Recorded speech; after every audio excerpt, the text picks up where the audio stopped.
Welcome back to the channel. I'm grateful you're here today, especially for a topic that reaches into the very heart of our humanity. Whether you're a regular viewer or someone who stumbled upon this video during a moment of reflection, I want to thank you. What we are talking about today isn't just spiritual, religious, or cultural, it's personal. Deeply personal. Today, we'll explore a timeless and universally resonant truth, the role of filial piety. That's a phrase you don't hear much anymore. It sounds ancient, like something carved into old stone tablets or whispered through dusty traditions. But here's the thing, taking care of your parents isn't outdated. It isn't just an old virtue passed down by past generations. It is, in fact, one of the most potent, spiritual, and transformative acts you can perform in this life. And yet, in the age of hyper-individualism, where freedom often means detachment and progress sometimes demands isolation, we've begun to forget what it means to honor those who gave us life. We say we are too busy. We say we'll visit next week. We say they'll understand. But inside, something feels incomplete. That something is not guilt, it's disconnection from our very roots. Let's talk honestly. How many people in today's world measure spiritual progress by how much they meditate, how many scriptures they recite, or how many hours they spend in silent retreat? And yet, they forget to pick up the phone to call their aging mother. They forget to notice the silent ache in their father's voice. They forget that the gateway to heaven does not open through escape but through return. You can chant the name of every Buddha and still miss the most important lesson they ever taught. That love begins at home. There's an old story about a monk who lived a deeply devout life. He meditated for hours, fasted for days, and upheld every ritual with unwavering discipline. People came from far away to learn from him. But one day, word arrived that his mother was gravely ill. And what did he do? He hesitated. He told his disciples he couldn't leave his spiritual duties. His mother died alone. That night, despite his chanting, despite his incense and prayers, he felt something was missing, something vital, something irreversible. In his stillness, he realized he had confused practice with presence. You see, true devotion is not always found on a cushion. Sometimes it's found beside a hospital bed. Sometimes it's washing dishes in your childhood home. Sometimes it's listening, truly listening to the same story your father has told 100 times, because in that story, he's asking for connection. Why does this matter so much? Because taking care of your parents is not just a moral duty. It's energetic, it's karmic, it's spiritual. The same breath you use to recite sacred mantras comes from the lungs they formed for you. The hands you raise in prayer once gripped their fingers as a child, and the path you walk on now, they cleared the brambles for you, even if they did it imperfectly.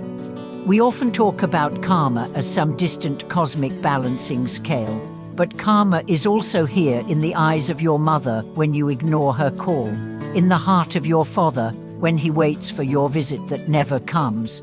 Karma is not just about what we do, it's about who we are when it truly matters. Some people say, my parents don't understand me, or they were never good to me. And those wounds are real. Some parents cause deep pain. But honoring them doesn't mean condoning their flaws. It means acknowledging the life they gave you and choosing to rise above resentment with compassion. Compassion is not agreement. Compassion is understanding. You can still set boundaries and be kind. You can still speak your truth and offer love. You can still heal your heart and bring comfort to theirs. One of the greatest tragedies is how many people realize the value of their parents only after they're gone. Funerals are full of regrets. Altars filled with flowers and tears can't replace a warm meal shared face to face. The most sacred rituals are the ones done while your parents are still alive, not in temples, but in kitchens, not with incense, but with time. Spiritual texts across cultures say this clearly. Serving your parents is serving the divine. In Buddhism, there's a belief that to care for your parents is to build a bridge of blessings for generations to come. In every prayer you make, the vibration of your sincerity is amplified when it flows through a heart filled with gratitude to those who gave you life. Let me ask you this.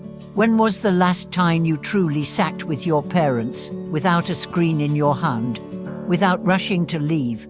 When was the last time you asked them how they were, not just out of politeness, but with the full presence of your soul?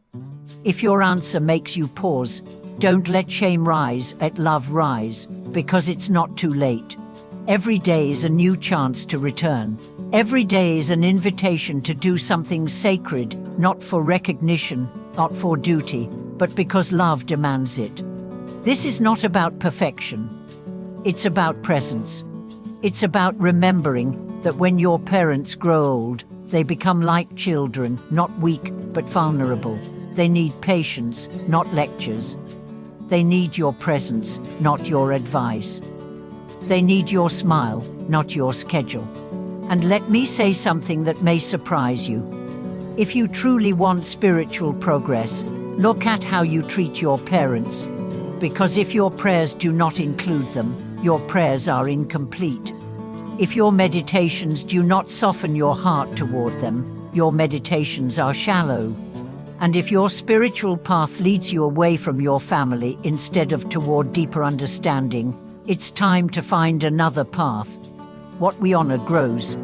If you honor fame, you become shallow. If you honor power, you become rigid.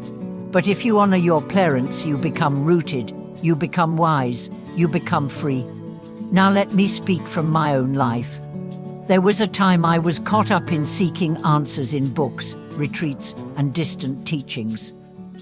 I thought wisdom lived in mountaintops and sacred chants, but it was during one quiet evening, sitting beside my father, who had grown slower and more fragile, that I realized something profound. He looked at me and said, "You've gone far, but thank you for always coming back." That one sentence broke me open, because I understood spirituality that forgetteth love is hollow, growth that neglecteth family is fragile, and wisdom that avoids humility is not wisdom at all. So if your parents are still with you, call them, visit them, forgive them, thank them. And if they've already left this world, speak to them anyway, light a candle, say their names with love. They are never truly gone, and your love still reaches them. Honor is not a holiday, it is a way of life. Let your life be your prayer. Let your care be your devotion. Let your love be your practice. And watch what happens, not just in your family, but in your soul.